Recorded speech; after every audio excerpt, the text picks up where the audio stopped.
Hello everyone. In this lecture, I am discuss about pollen pistil interaction. आज बात करेंगे हम pollen pistil interaction के बारे में। आपको पता होगा कि sexual reproduction in flowering plant हमने स्टार्ट किया था, उसी में से एक टॉपिक है pollen pistil interaction।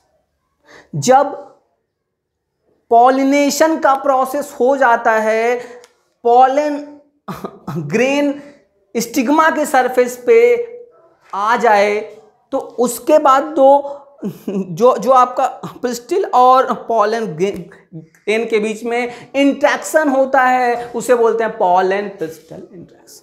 तो आइए हम समझते हैं कि भैया पॉलन पिस्टल इंट्रैक्शन है क्या। हमने आपको बताया था कि जो आपका जो मेल रिप्रोडक्टिव ऑर्गन था उसे हम स्टेमन बोल रहे थे। आपका जो मेल रिप्रोडक्टिव ऑर्गन था, कौन सा, जो आपका मेल रिप्रोडक्टिव ऑर्गन था उसे हम क्या बोल रहे थे, उसे हम स्टेमन बोल रहे थे, हैं भाई। और ये किस से मिलकर के बना था, ये एंथर से मिलकर के बना था और ये फिलामेंट से मिलकर के बना था। हो गया। अब देखिए, जो आपका जो फीमेल रिप्रोडक्टिव ऑर्गन है वो क्या है, आपका जो फीमेल रिप्रोडक्टिव ऑर्गन है वो फीमेल रिप्रोडक्टिव ऑर्गन को हम प्रिस्टिल बोलते थे, प्रिस्टिल। इसी को हम कार्पल भी बोलते हैं, इसी को मेगास्पोरोफिल भी बोलते हैं। समझ में आया। अब देखिए, इसमें हमने आपको बताया था कि जो पिस्टिल है उसके कुल 3 पार्ट हैं, स्टिग्मा, स्टाइल और ओवरी, है भाई। फिर हमने आपको बताया था कि ओवरी के अंदर ओव्यूल होते हैं, ओवरी के अंदर ओव्यूल होता है, ओव्यूल के अंदर एम्ब्रियो सैक होता है, ओव्यूल के अंदर एम्ब्रियो सैक होता है, एम्ब्रियो सैक के अंदर 2 synergid, 1 egg cell, 3 antipodal cell, 3 antipodal cell और पोलर न्यूक्लियाई पाया जाता है। यहां तक समझ में आया। हमने आपको बताया था कि भैया जब एंथर के अंदर माइक्रोस्पोरोजेनेसिस का प्रोसेस होगा, जिससे पॉलन ग्रेन का फॉर्मेशन होगा, अरे होगा ना, जिससे क्या होगा, जिससे पॉलन ग्रेन का फॉर्मेशन होगा। तो भाई ये पॉलन ग्रेन स्टोमियम रीजन से लेबरेट करके बाहर आएगा, क्योंकि उसको पॉलिनेशन का प्रोसेस परफॉर्म करना है। समझ में आया।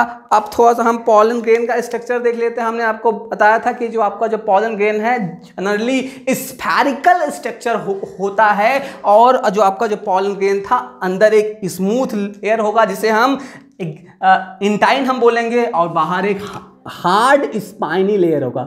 ऐसा हार्ड स्पाइनी लेयर होगा जिसे हम एक्साइन बोलते हैं, है भाई।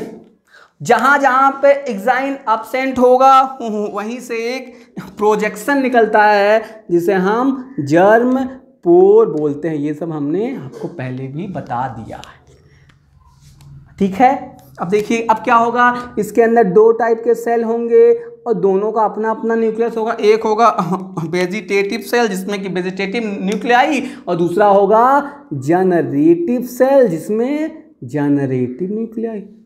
समझ में आया। अब देखिए, अब क्या होगा, पॉलिनेशन का प्रोसेस होगा। कौन सा, पॉलिनेशन का प्रोसेस होगा। जब पॉलिनेशन का प्रोसेस होगा तो पॉलन ग्रेन एंथर से स्टिग्मा पे आ जाता है। मतलब पॉलिनेशन एक ऐसा प्रोसेस जिसमें पॉलन ग्रेन एंथर से लेबरेट होके फीमेल रिप्रोडक्टिव ऑर्गन के स्टिग्मा पे आ जाए। इस प्रोसेस को बोलते हैं पॉलिनेशन। मतलब transfer from pollen grain anther to stigma is called pollination. समझ में आया। अब देखिए, पॉलिनेशन हुआ तो जो आपका जो पॉलन ग्रेन था, आपका जो पॉलन जो ग्रेन था वो इसके सरफेस पे आ गया, सपोज कीजिए ये पॉलन ग्रेन है, समझ में आ गया, ये पॉलन ग्रेन है, ठीक। अब क्या है कि पॉलिनेशन तो हर समय हो रहा है, पॉलिनेशन जो है वो जितने भी प्लांट हैं वो सभी पॉलिनेशन करते हैं। तो जब वो सभी पॉलिनेशन वो करते हैं तो सबका जो पॉलन ग्रेन है वो लिबरेट होके किसी भी स्टिग्मा पे जा सकता है, किसी के भी स्टिग्मा पे आ सकता है। तो भैया एक ही स्टिग्मा पे इसका खुद का भी पॉलन ग्रेन आएगा और दूसरा भी पॉलन ग्रेन आएगा। एक पॉलन ये देखिए हम कलर से बना दिए हैं, एक पॉलन इस कलर से बना देते हैं। मतलब मेरा ये कहने का ये सेंस है कि कई अलग अलग टाइप के पॉलन ग्रेन एक समय में एक ही स्टिग्मा पे आ सकते हैं भाई, है ना। अलग अलग टाइप के पॉलन ग्रेन एक ही समय में एक स्टिग्मा पे आ सकते हैं, समझ में आया। ये एक और टाइप का पॉलन ग्रेन हो गया, बोलिए हो गया ना।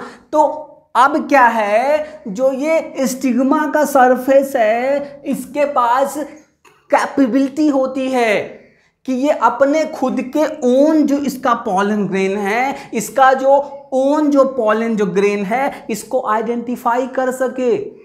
समझ में आ रहा है कि जो इसका ओन जो पॉलन जो ग्रेन है इसको आइडेंटिफाई कर सके।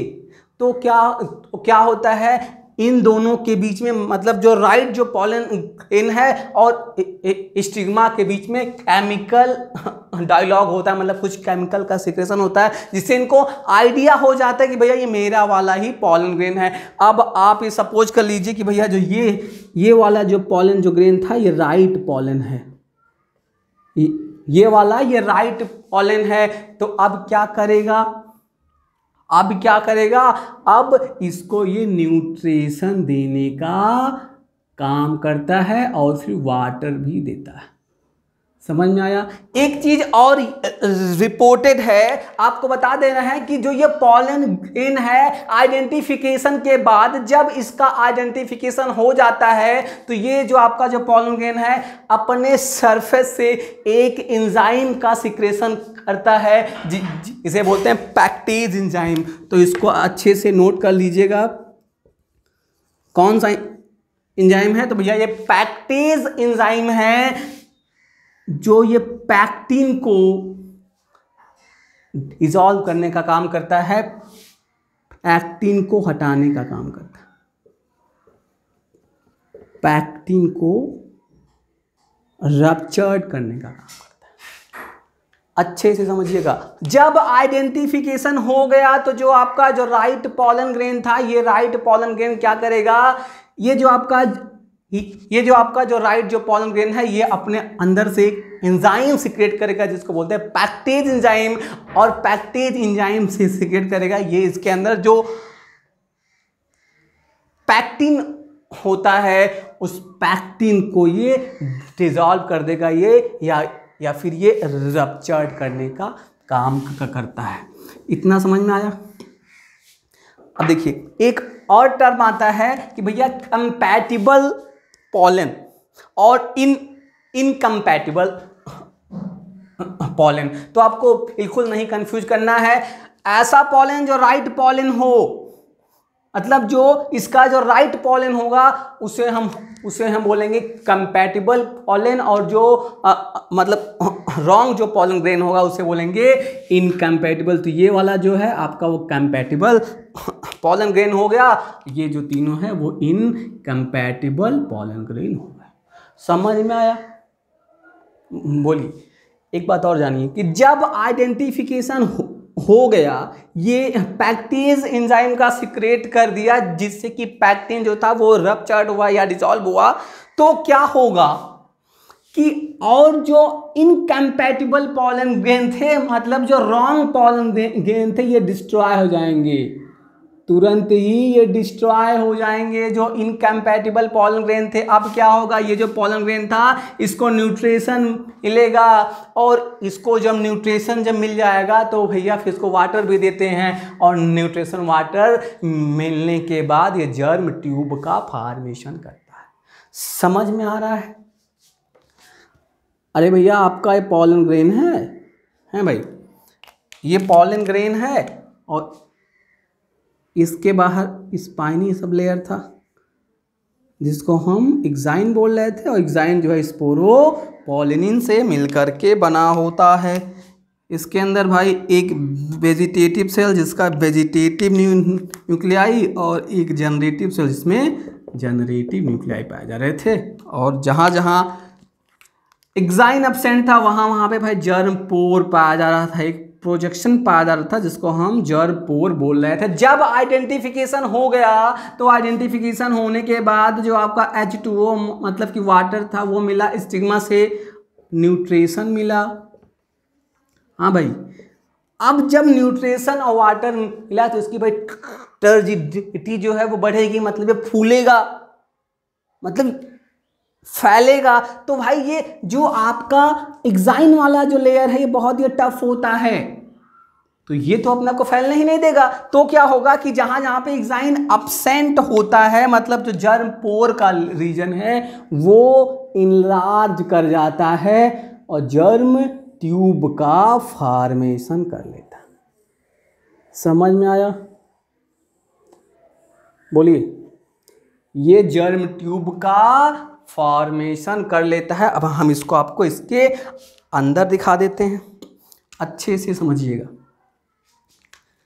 ये क्या करेगा, जो आपका जो राइट पॉलन था, मतलब कि जो कंपैटिबल जो पॉलन था, ये कंपैटिबल पॉलन जर्म ट्यूब का फॉर्मेशन करेगा। इसका फॉर्मेशन करेगा, जर्म ट्यूब का फॉर्मेशन कर लेगा। अब क्या होगा कि जर्म ट्यूब का जब फॉर्मेशन ये कर लेगा तो फिर इस जर्म ट्यूब में ये जो इसके जो आपके वेजिटेटिव सेल थे और जनरेटिव सेल थे, ये दोनों इसमें आ जाएंगे। ये वेजिटेटिव सेल भी और जनरेटिव सेल भी आ जाएगा। आ गया। अब ये जर्म ट्यूब धीरे धीरे इनलार्ज होता जाएगा, और जो आपका जो जर्म ट्यूब है उसमें पीछे की तरफ एक प्लग का फॉर्मेशन हो जाएगा जिसको बोलते हैं कैलोज प्लग।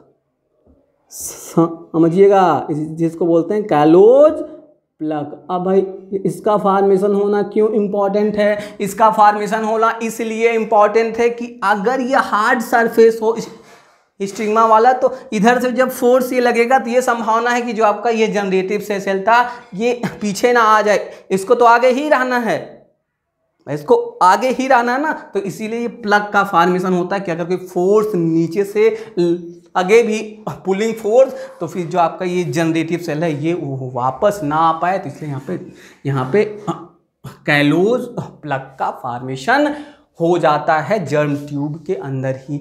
अब क्या होगा? अब होगा कि भैया आपका जो ये जनरेटिव सेल था ये डिवाइड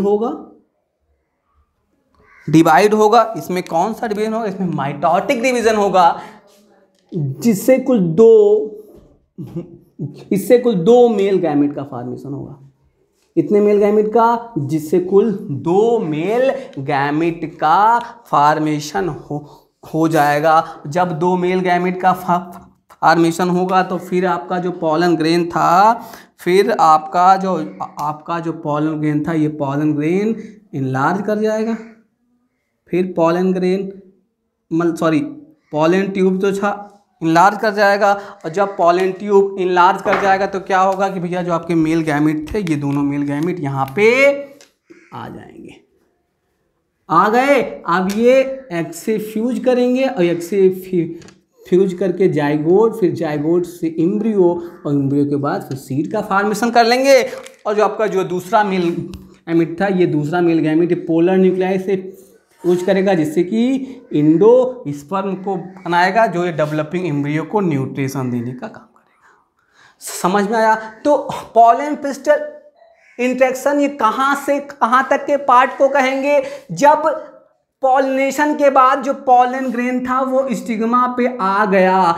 जब पॉलिनेशन के बाद जो पॉलन ग्रेन था इसके स्टिग्मा पे आ गया, उसके बाद से लेकर के फर्टिलाइजेशन होने से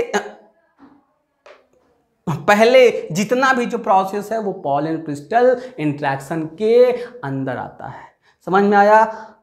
पॉलिनेशन के बाद पॉलन ग्रेन का आइडेंटिफिकेशन हुआ, फिर कैलोज प्लग बना, फिर जर्म ट्यूब या पॉलन ट्यूब का फॉर्मेशन हुआ। मतलब ये फर्टिलाइजेशन से पहले जितना भी इवेंट या प्रोसेस हुआ उसे हम पॉलन क्रिस्टल